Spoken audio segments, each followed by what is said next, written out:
Please subscribe Tito Manny Vlog.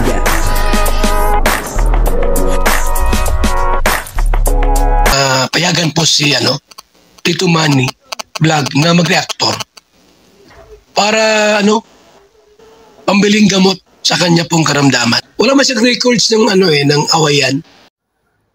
Si Carla ay naglabas ng saloobin kay Kalinga Prab.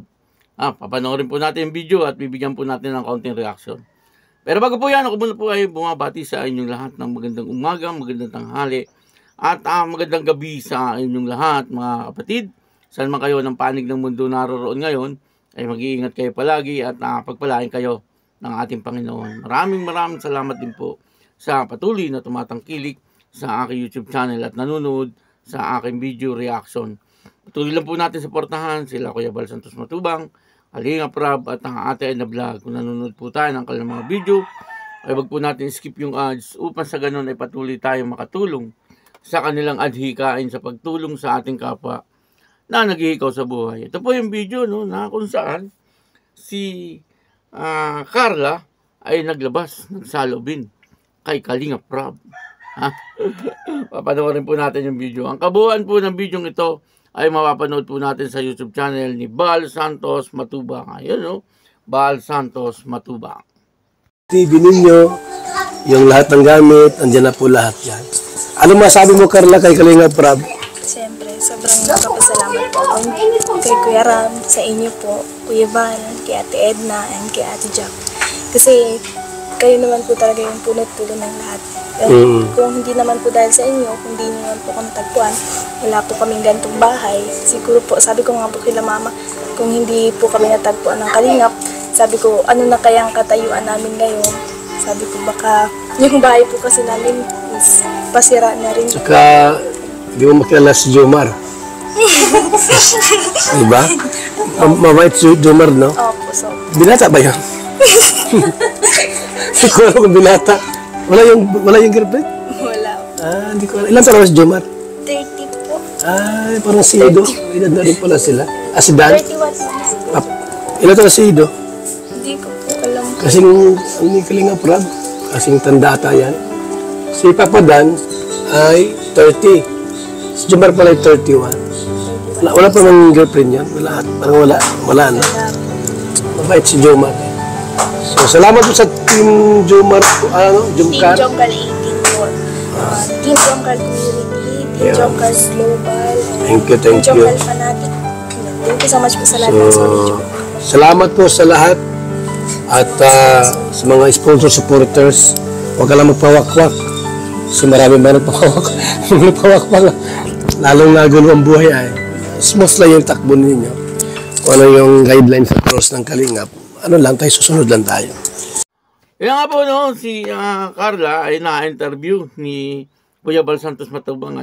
Naitanong po ni Kuya Bal kung ano daw pong masasabi niya kay Kalinga Prab. At sabi po ni Kalinga Prab ay ni Carla ay maraming salamat daw po sa Kalingap.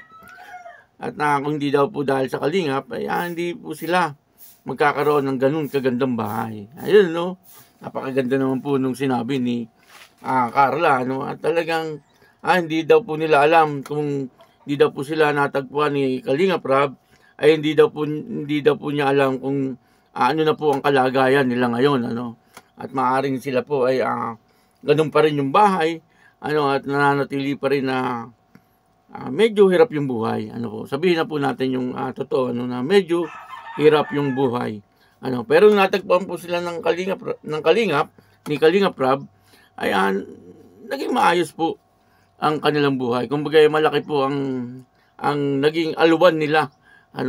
Kasi kumbaga ito po sila dati, ngayon andiyan na sila medyo nakakataas na rin. Pero hindi naman ganoon ka sabihin napabahayan po sila. Kumbaga okay lang at sila po ay naialis doon sa hirap ng buhay. At ngayon ay nasasabi po natin na maayos na ang kanilang buhay. Dati nga po ay talagang natatandaan ko, dati ay talaga pong medyo hirap sila sa buhay. Sabi po ni Carla noon, kung hindi daw po siya magtitinda ay talagang wala po silang pambaon yata ng kanyang mga kapatid. Kasi yung pambaon po ng kanyang mga kapatid ay doon po niya kinukuha, no, sa kanyang pagtitinda ng mga puto, no, mga puto, alam ko, mga kakanin.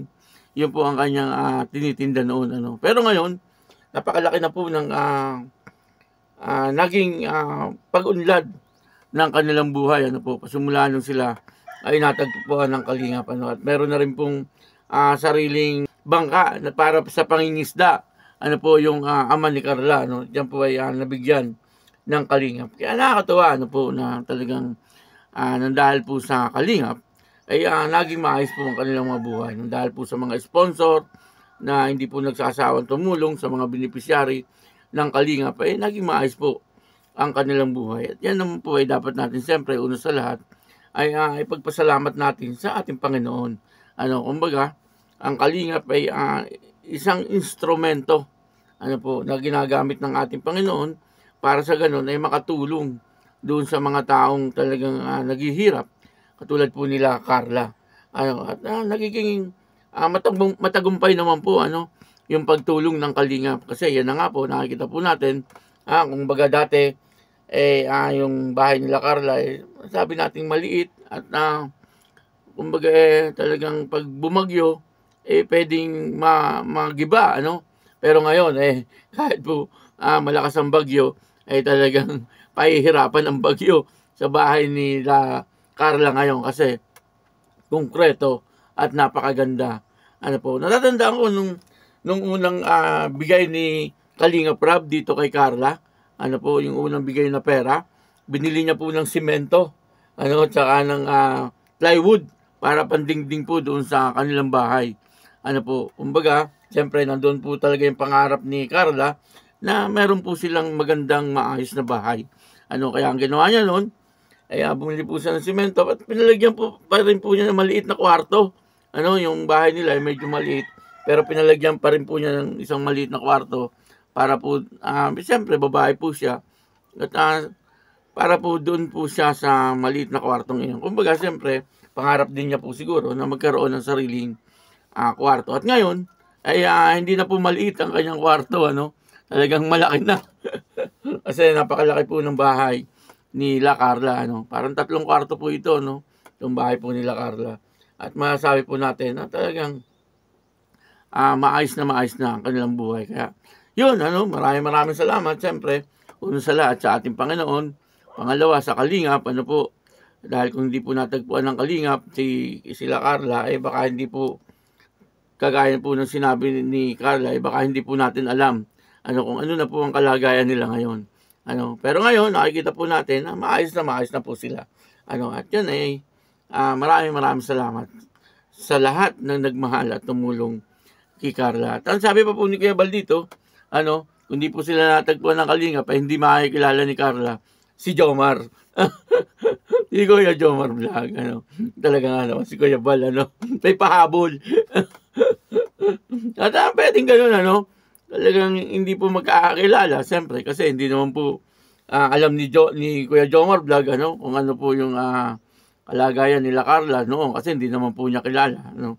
Pero nung nakilala po ng Kalingap, ay hindi lang po sila Carla ang naging masaya, ano. Maging si Kuya Jomar ay naging masaya din. At siyempre, yung mga viewers na patuloy na sumusuporta kila Carla ay naging masaya din, ano po. At maraming salamat naman po at naging matagumpay yung teleserye ng Jomcar, ano po. Kaya yun, ano, maraming salamat po sa inyong lahat, ano po. Patuloy lang po tayo sa pagsuporta sa Kalingap, sa pangunguna ni Kuya Bal Santos Matubang, Kalingap Rab at ang Ate Edna Vlog. Ako po si Tito Manny Vlog, nagsasabing God bless you all.